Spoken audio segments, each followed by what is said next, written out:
اسلام کے حوالے سے آپ جانتے ہیں کہ ساری عبادتیں وقت سے مقید ہیں. نماز، روزہ، حج و زکوٰۃ، ان ساری چیزوں کو آپ دیکھیں تو اسلام نے وقت کی بڑی قدر و قیمت کا حکم عطا فرمایا.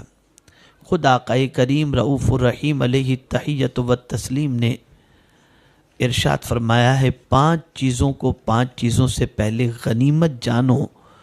ان میں رسول گرامی وقار صلی اللہ تعالی علیہ وسلم نے یہ بھی ارشاد فرمایا کہ فرصت کو مشغولیت سے پہلے غنیمت جانو. فرصت کو، جو آپ کے پاس ٹائم ہے اس کو مصروف ہونے سے پہلے اسے غنیمت جانو.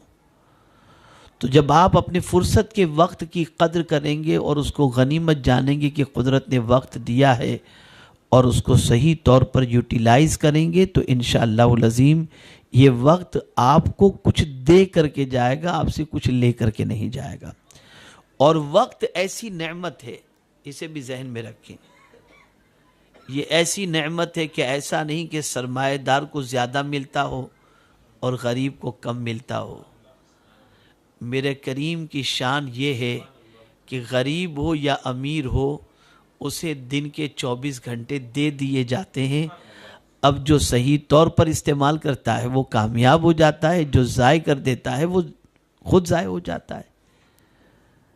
تو یہ ایسا سرمایہ اور ایسی نعمت ہے جو میرے کریم کی طرف سے مفت کے اندر ہر ایک کو دی جاتی ہے، یہ نعمت دی جاتی ہے. تو اس نعمت کی قدر کرنا یہ ہماری سب سے بڑی ذمہ داری بن جاتی ہے. میرے پیارے آقا صلی اللہ تعالی علیہ وسلم کے پیارے دیوانوں، یہاں پر آقا کریم صلی اللہ علیہ وسلم نے اپنے صحابہ کی تربیت کس طریقے سے فرمائی اور اچھے کاموں میں جلدی کرنے کا حکم عطا فرمایا، ٹال مٹول کا نہیں. آقا کریم صلی اللہ علیہ وسلم فرماتے بادروا بالاعمال الصالحہ، سرکار فرماتے نیکی کرنے میں جلدی کرو. اب یہاں اس جلدی کو میں سمجھاؤں گا تو آپ کی سمجھ میں بات آ جائے گی. انسان کا دل کبھی کچھ کرنے کا ہوتا ہے، کبھی نہیں ہوتا. ہر ایک وقت دل سملر کیفیت پر نہیں ہوتا، دل کی کیفیتیں بدلتی ہوتی ہیں. اب آپ دیکھیں نا، آپ کو ابھی دل میں یہ خیال پیدا ہوا، فریش ہیں، کوئی کام نہیں ہے، آپ نے سوچا کہ چلو یار میں جو ہے ایک پارے کی تلاوت کر لوں، ٹھیک ہے نا، یہ آپ کا ابھی دل بنا. پھر آپ نے سوچا چلو یار اس سے کچھ باتیں کر لوں، پھر پڑھ لوں گا. تو پھر یہ وقت نکل گیا، آپ کا پارا پڑھنا رہ گیا. تو دل ہمیشہ ایک کیفیت پر نہیں ہوتا.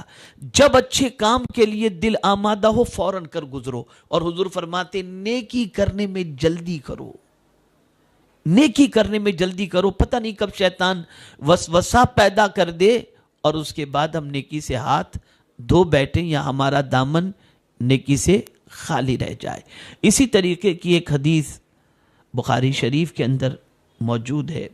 میرے آقا صلی اللہ علیہ وسلم نے ٹائم کی قدر سے متعلق کیا ہی پیاری بات ارشاد فرمائی.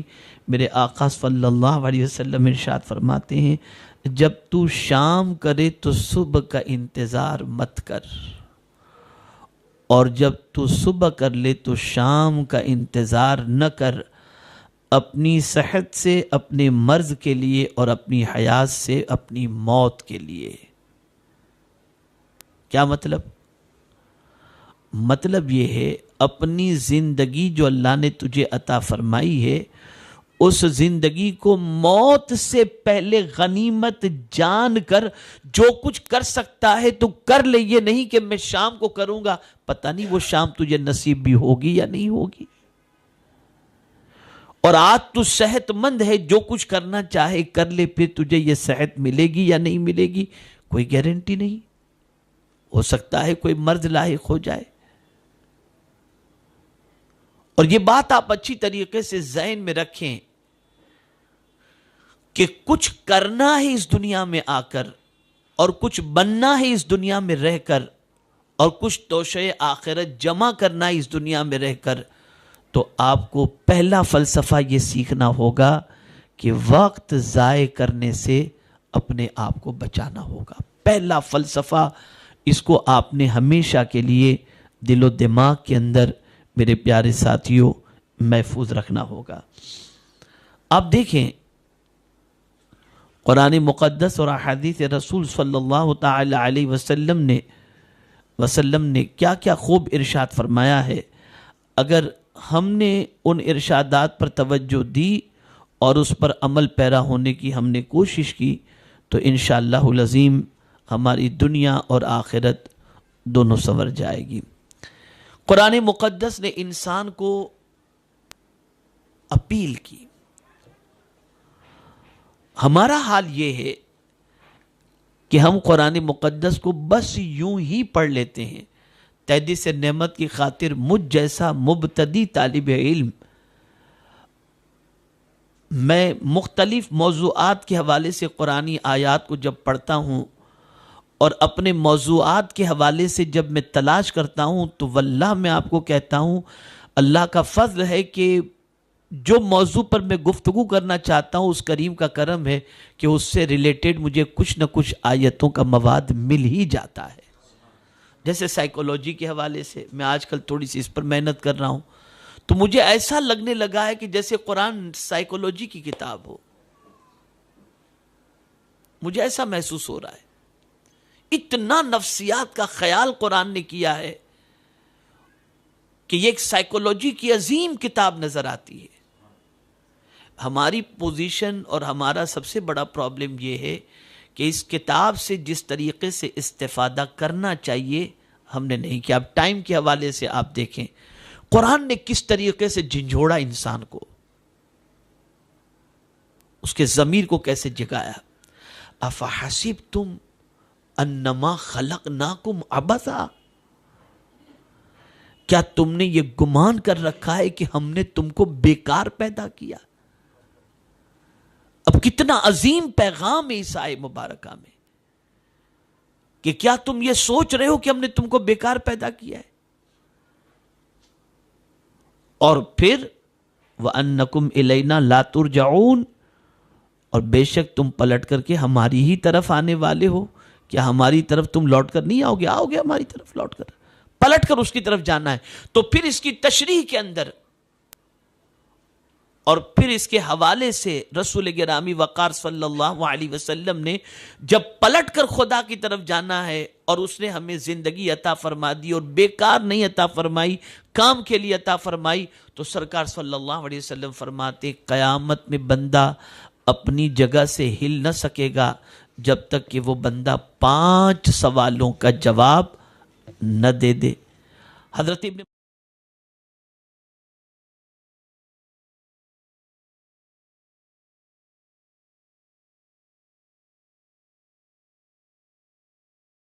اپنی جگہ سے نہ ٹلیں گے جب تک ان سے 5 باتوں کا سوال نہ ہو لے گا۔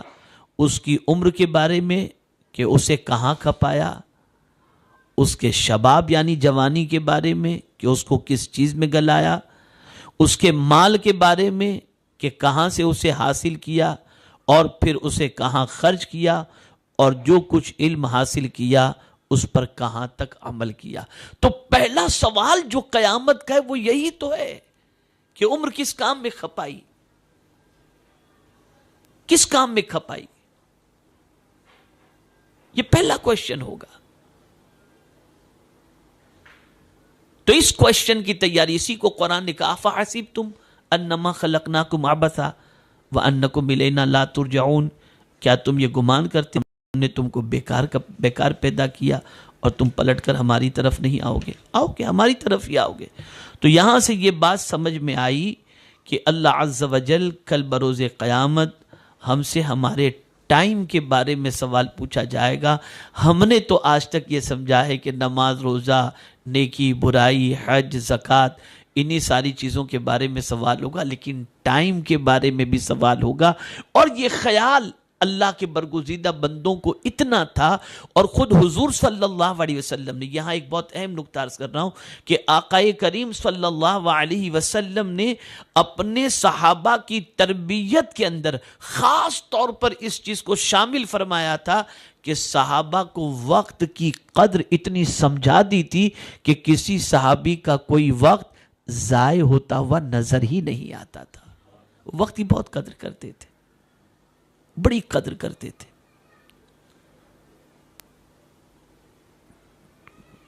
میں آپ کو آقا کریم صلی اللہ تعالی علیہ وسلم کے کچھ ارشادات بھی وقت سے متعلق اور رب قدیر جل جلالہ کے ارشادات وقت سے متعلق میں عرض کروں, اور صحابہ کے حوالے سے بھی.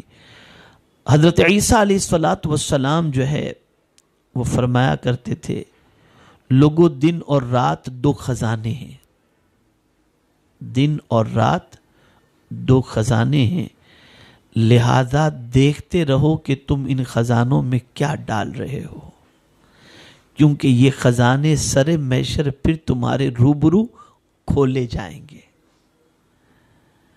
آپ نے مزید فرمایا, لہذا رات کے جو کام ہوتے ہیں وہ رات میں, اور دن کے جو کام ہیں انہیں دن میں سر انجام دے دیا کرو, اور وقت کی قدر کرنا سیکھو. اور ایک واقعہ میری نظر سے گزرا حضرت حسن بصری رضی اللہ تعالی عنہ کا. یقین مانے کہ اس واقعے کو پڑھنے کے بعد ایک عجیب سی کیفیت پیدا ہوئی, اس لیے کہ اس میں آیہ کریمہ کی روشنی کے اندر وقت کے حوالے سے بہت اہم بات بتائی گئی ہے. حضرت حسن بصری رضی اللہ تعالی عنہ فرماتے ہیں کہ طلوع آفتاب کے بعد ہر روز دن لوگوں سے مخاطب ہو کر کہتا ہے, دن اے ابن آدم میں تازہ تخلیق ہوں, تمہارے کاموں پر گواہ ہوں, لہذا اس لمبے سفر کے لیے اگر مجھے زیادہ راہ بنانا ہو تو بنا لو, کیونکہ میں گزر جانے کے بعد پھر قیامت تک لوٹ کر کے آنے والا نہیں.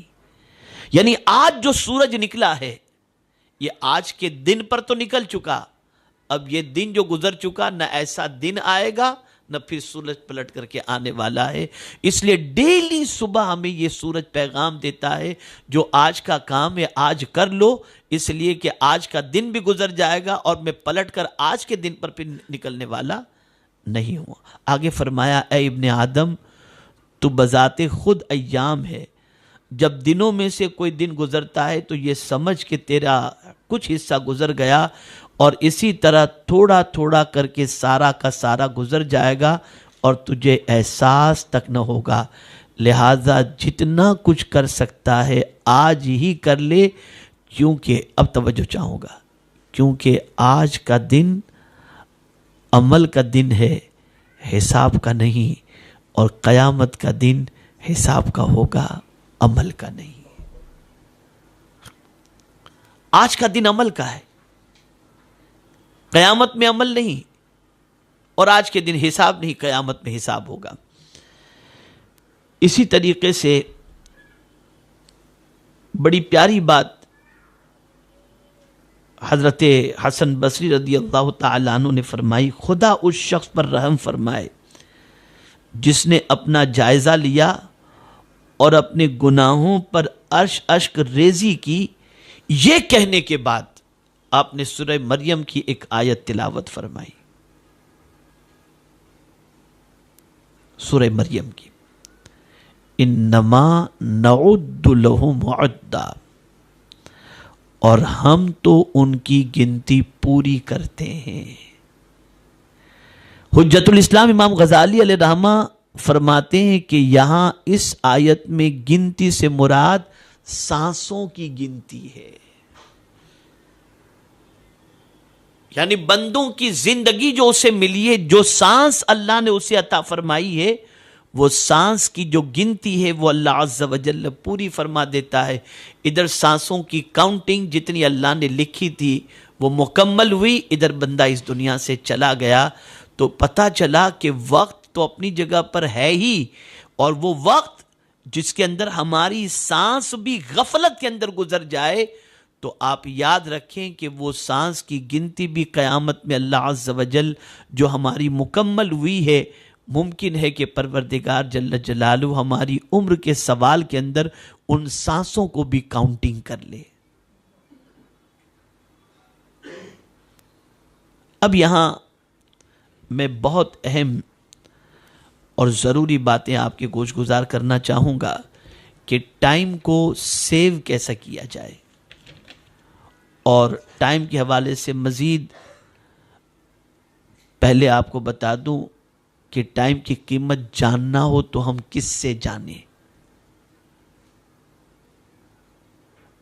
تو سال کی قیمت اگر ہم کو جاننا ہے کہ ایک سال کی قیمت کیا ہوتی ہے تو کسی فیل ہونے والے سے پوچھو۔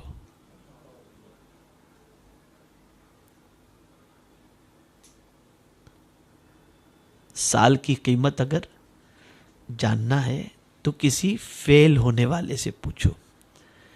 دن کی قیمت اگر جاننا ہے، ایک دن کی قیمت، تو اس بندے سے پوچھو جو روز کما کے روز کھاتا ہے اور صبح سے لے کے رات تک محنت کرنے کے بعد اسے کچھ روزی نہ ملی ہو اور کھانے کو نہ ملا ہو، تو اس سے پوچھو کہ اس دن کی قیمت اس کے نزدیک کیا ہے۔